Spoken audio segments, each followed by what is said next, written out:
apa ya, kalau dia mau terbuka, dasar ngantem pun saya bisa mental ini udah saya buka kok. Jadi sebetulnya keterbukaan informasi itu adalah benteng dari kebenaran di dalam menjalankan tugas kepemerintahan kenegaraan. Tapi kalau yang memohon itu misalnya dianggap LSM dan itu akan membahayakan dan sebagainya, itu biasanya cenderung tidak diberikan. Padahal sejatinya sifat informasi adalah terbuka. Karena dalam ketentuan Undang-Undang Keterbukaan Informasi Publik itu, Undang-Undang Nomor 14 Tahun 2008, itu sudah mengatur mana-mana informasi yang wajib diumumkan. Menurut saya makanya reformasi di sini belum menyentuh pada substansi loh. Dulu informasi pokoknya ambruk ordenya. Nah sekarang kondisinya tidak lebih baik dari yang dulu gitu.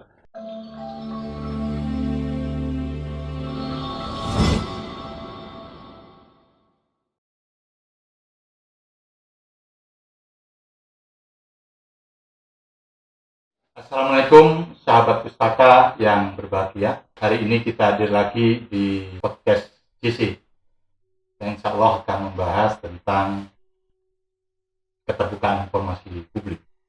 Kita tahu buah dari reformasi, agenda reformasi adalah tuntutan untuk masyarakat bisa mengakses informasi secara terbuka. Dan ini telah dibuktikan adanya Undang-Undang Nomor 14 Tahun 2008 yang mana masyarakat bisa ikut berperan aktif di dalam proses-proses pengambilan keputusan yang zaman sebelum reformasi ini adalah kondisi yang sangat sulit untuk direalisasikan. Pemerintah, badan publik sebagai regulator untuk memberikan informasi yang terbuka pada masyarakat tentu menjadi pilar penting untuk memberikan informasi-informasi yang bisa diakses oleh masyarakat sehingga masyarakat bisa terlibat di dalam proses-proses pengambilan keputusan. Untuk membahas lebih jauh terkait tentang keterbukaan informasi publik, di studio podcast JC ini telah hadir dua narasumber yang sangat kompeten. Yang pertama adalah Mas Suko Widodo, akademisi dari Universitas Airlangga Surabaya, dan yang kedua Mas Imad, Ketua Komisi Informasi Provinsi Jawa Timur. Untuk lebih lanjut membahas keterbukaan informasi publik, marilah kita ikuti podcast JC sore hari ini. Jangan lupa untuk selalu mendapatkan video-video terbaru dari podcast JC, subscribe, like, dan komen. Baik Mas Suko dan Mas Imad, terkait tentang keterbukaan informasi publik. Kita tahu Jawa Timur salah satu provinsi yang sangat strategis. Tetapi kalau kita membaca beberapa hasil indeks keterbukaan informasi publik untuk Jawa Timur ini juga seperti iman manusia gitu ya. Kadang bagus, bahkan tahun 2016 mendapatkan ranking yang pertama. Kita ingin tahu Mas Suko maupun Mas Imad seperti apa kondisi keterbukaan informasi publik di Provinsi Jawa Timur. Monggo. Ya, baik, terima kasih Mas Dino.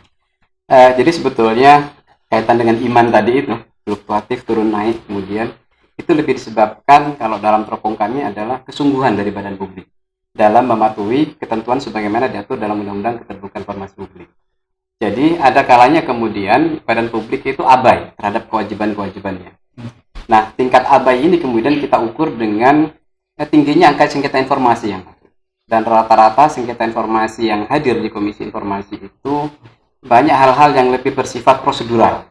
Karena ketidakpahaman dari PPID, Pejabat Pengelola Informasi dan Dokumentasi, ketidakpahaman dari badan publik dalam melayani permohonan itu. Sehingga kemudian hal-hal yang seharusnya itu menjadi informasi publik, mereka malah tahan, tidak diberikan. Tapi lebih melihat kepada siapa yang memohon. Artinya bisa jadi kalau kemudian yang memohon itu relasinya sendiri, temannya sendiri, mungkin bisa diberikan. Tapi kalau yang memohon itu misalnya dianggap LSM dan itu akan membahayakan dan sebagainya, itu biasanya cenderung tidak diberikan. Padahal sejatinya sifat informasi adalah terbuka. Karena dalam ketentuan Undang-Undang Keterbukaan Informasi Publik itu, Undang-Undang Nomor 14 Tahun 2008, itu sudah mengatur mana-mana informasi yang wajib diumumkan.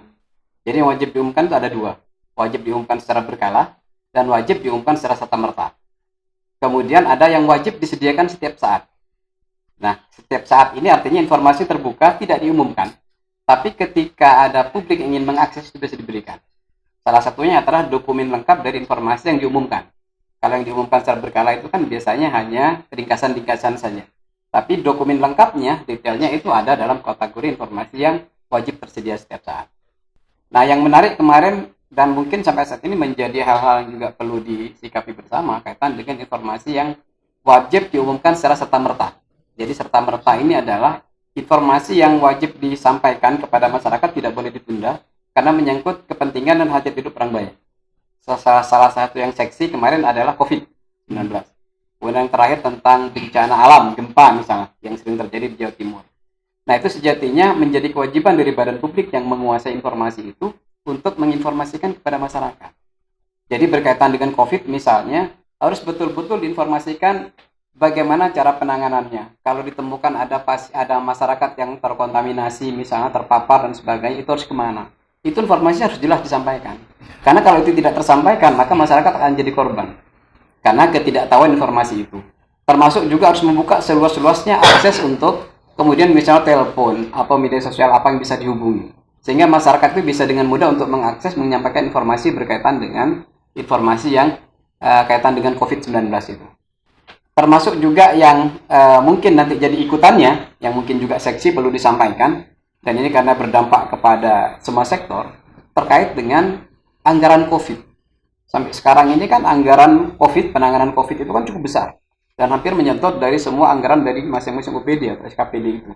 Tetapi sekarang rilis dan publisnya, berapa total anggaran, kemudian realisasinya kemana saja, itu kan cenderung tidak terpublis. Masyarakat cenderung bertanya-tanya, ini kemana? Sehingga kemudian ada kecurigaan ketika ada refocusing anggaran, orang menganggapnya bahwa jangan-jangan ini hanya diperuntukkan pada kelompoknya dan sebagainya. Terlebih lagi ketika muncul kasus bansos kemarin, korupsi bansos, itu kan menambah down-nya kepercayaan publik kepada pemerintah, kepada badan publik. Nah, itu seharusnya harus dijawab dengan keterbukaan itu. Baik. Tadi yang menarik dari Mas Imas tadi, Mas Suko, tentang kesungguhan. Kalau kita lihat data, hampir 73% ternyata badan publik itu belum taat terhadap amanah Undang-Undang 14/2008. Hanya sekitar 27% lah yang sudah pada tataran badan publik informatif dan badan publik yang menuju informatif. Fenomena apa sebenarnya yang Mas Suko bisa telisik dari persoalan ini? Ya, jangan-jangan 90%. Nah, saya betul, Mas Gino, ini menarik ya. Saya suka juga pustaka GC ini yang membuat acara yang mencerdaskan, apalagi dukung para senator ini. Kenapa? Ini sebenarnya saya menunggu ketika kita ini reformasi, kemudian apa hasilnya? Gagal total. Karena semangat demokrasi tidak muncul. Instrumen dibuat, termasuk undang-undang kan instrumen untuk memberdayakan demokrasi agar partisipasi publik. Tapi nyatanya memang tidak. Nah, kalau saya melihat kita harus sinau bareng ya, sinau bareng perbaikan setelah 2018 ya, 10 tahun lebih ya.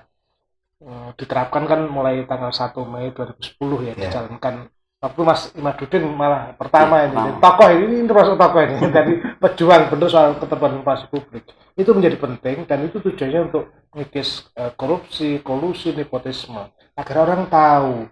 Nah, salah satu problemnya kan kenapa tidak bisa dilaksanakan dan sikapnya juga masih 20% tadi karena pengetahuan terhadap undang-undang itu belum dipahami oleh semua orang. Jadi saya berharap sebetulnya sebagai akademisi ini kalau bisa undang-undang ini disosialisasikan betul. Tapi ya tadi Jerbasuki Mawobio yang dilakukan dinas itu saya seringkali searching soal dana komunikasi publik. Itu kalau saya ibaratnya gini, kalau mau jualan saus sambal aja itu harganya sambal itu 5.000. Itu yang 30% untuk dana promosinya agar orang tahu. Nah, itu nggak ada 0,0%. Celakanya badan publik itu lebih melakukan promosi daripada keterbukaan informasi publik. Sebenarnya yang diberitakan itu yang peresmian ini, ya celebration, ceremonial terus. Jadi menurut saya apa yang disampaikan itu ya saya kira sangat seperti yang kami teliti gitu lah. Jadi sebetulnya kalau undang-undang dilakukan, dibuka, apalagi senator mau turun itu senang saya. Jadi kalau di India itu kan biasanya apa ya, komisi informasi itu datang ke pasar dan menjelaskan siapa yang melakukan itu, dan tapi didanai masyarakat yang mengeluh semacam itu keliling-keliling sehingga orang terlibat di situ gitu lah. Kita enggak, kita ya lebih banyak pada prosedural hanya untuk lomba belaka pelaporan administratif yang masyarakat sama sekali nggak tahu. Coba Mas Bino datang ke pasar, apa ngerti undang-undang keterbukaan informasi publik, koplak mereka itu nggak tahu mereka apa hak informasi mereka, dan sehingga nggak salah kalau mereka datang mencari itu ingin cepat dilayani itu terus pakai uang karena ketidaktahuan mereka. Puskesmas, rumah sakit itu sudah ditulis, sebenarnya harusnya ditulis kan. Jadi Anda ya belajar dari swasta yang bagus itu. Anda tidak dilayani 5 menit, Anda dapat minuman misalnya. Kayak gini, ini yang saya harus diketahui publik. Jadi harus ada orientasi perubahan. Ketika reformasi merubah politik, maka serta-merta harus merubah cara berpikir baik masyarakat maupun pejabat. Baik, jadi kalau kita lihat di sini kan ada 2 hal, butuh dorongan lebih ya untuk bagaimana supaya keterbukaan informasi publik ini bisa bermakna bagi kepentingan bangsa ini. Nah, peran yang bisa dimainkan oleh Bidang Humas maupun Komisi Informasi dalam konteks mendorong kemauan badan publik untuk sebagai regulator penghasil informasi, kemudian masyarakat sebagai penerima manfaat dari informasi itu, apa yang kira-kira harus segera dilakukan atau memang sudah dilakukan? Ya, jadi kalau di kami sebetulnya sosialisasi kepada badan publik itu cukup sejak periode pertama Pak Suko 2010. Jadi kita sudah gencarkan itu sosialisasi kepada badan publik. Cuman lagi-lagi ada problem di badan publiknya. Misalnya pejabat yang sudah kita beri materi sosialisasi tiba-tiba harus dimutasi, sehingga kemudian tempat orang baru yang membutuhkan nutrisi baru lagi. Ini yang tidak terjadi di badan publik itu, sehingga kemudian mestinya yang sudah mendapatkan sosialisasi dari kita itu menyebarkan kepada mereka yang lain di lingkungannya. Dan tapi itu ini kan tidak terjadi. Beda antara Humas dan PPID itu sesuatu yang beda. Kalau Humas ya dia mencatat, mendokumen, memfoto, memviralkan, oke. Tapi PPID itu lebih punya punya kewenangan hukum yang luar biasa karena dia harus bertanggung jawab. Jabatan ini kan juga bisa dihukum kalau tidak menyediakan informasi. Nah, keseriusan badan publik untuk memerankan PPID ini yang padahal dulu Mas Imanuddin udah keliling, saudara ini penting, termasuk saya. Ini apa gak di KP kan? Jadi kalau disimpulkan sebetulnya butuh komitmen elit sebetulnya. Ya. Elit di badan publik itu. Jadi kalau ini gongnya sudah disampaikan, bahwa semuanya harus terbuka, saya yakin mungkin di bawah akan ikut. Sekarang ini kan masih tolak-toleh badan publik itu.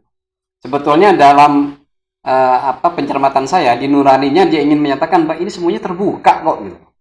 Cuman mungkin kalau ini dibuka takut nanti disalahin ini. Padahal sekarang kita sudah sampaikan aturannya sudah ada.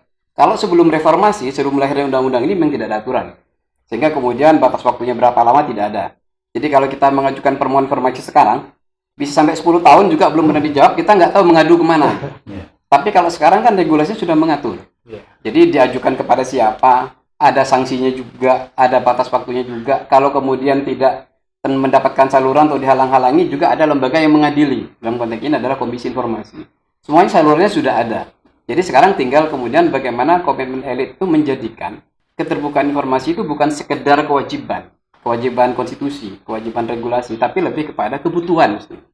Jadi kalau itu menjadi kebutuhan badan publik, maka karena dia butuh, maka dia akan senantiasa mengekspos informasinya itu kepada masyarakat.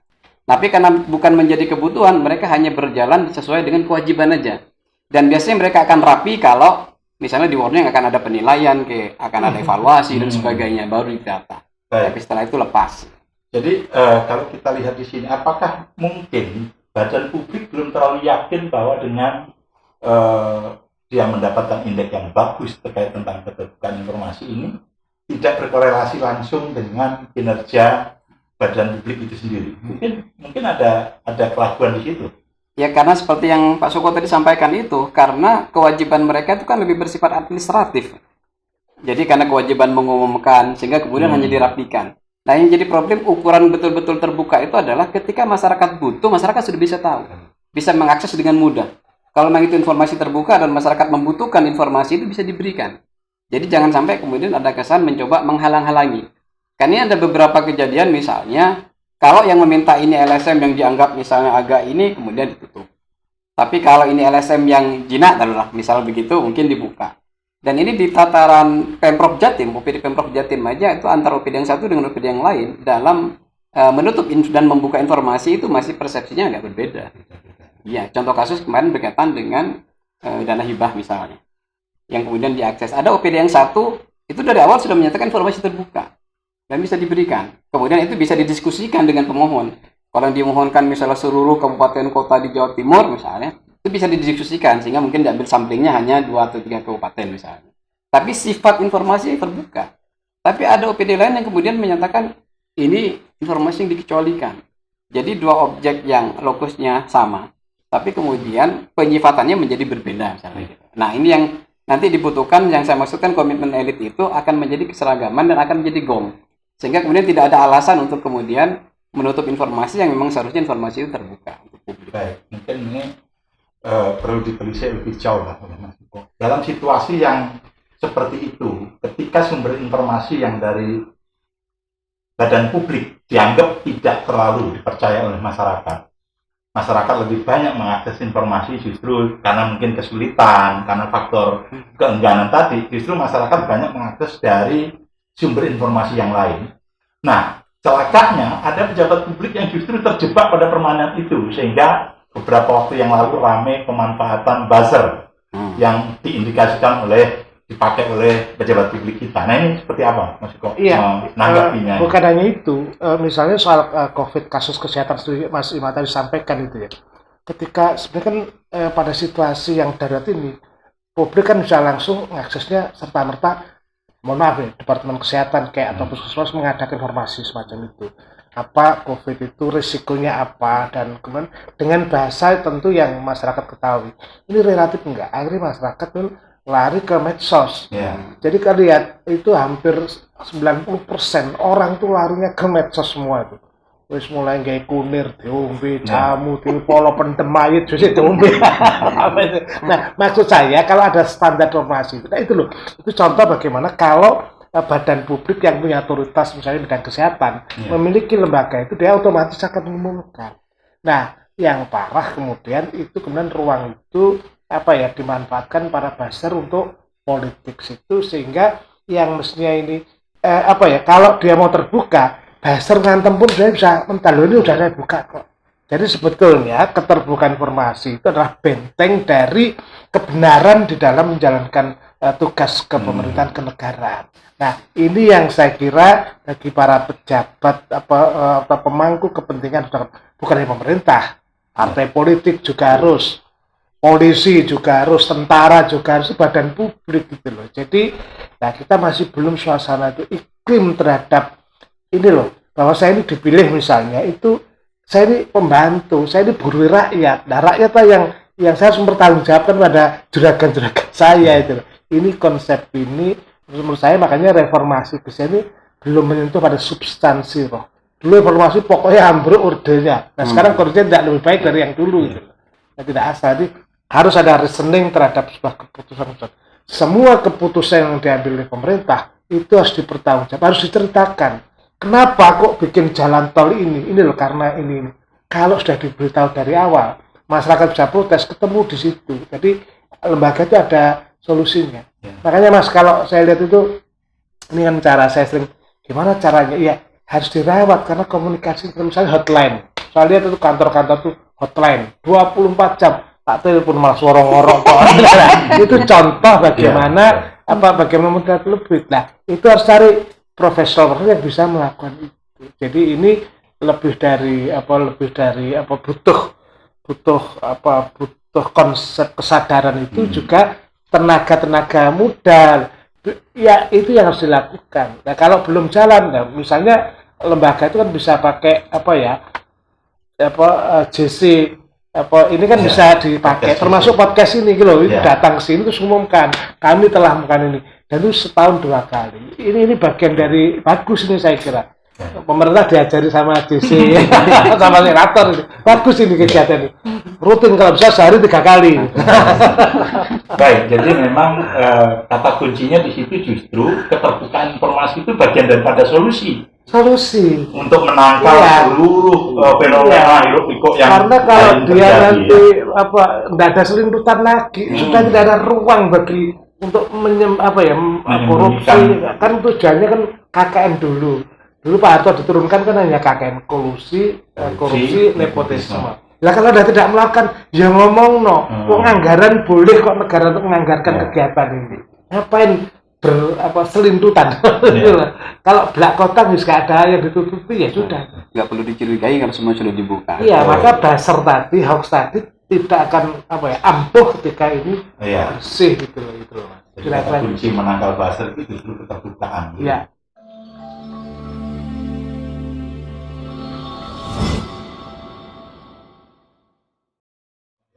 Bagaimana sebenarnya masyarakat bisa secara cepat menyaring atau membedakan ini berita hoax atau ini berita yang memang real gitu.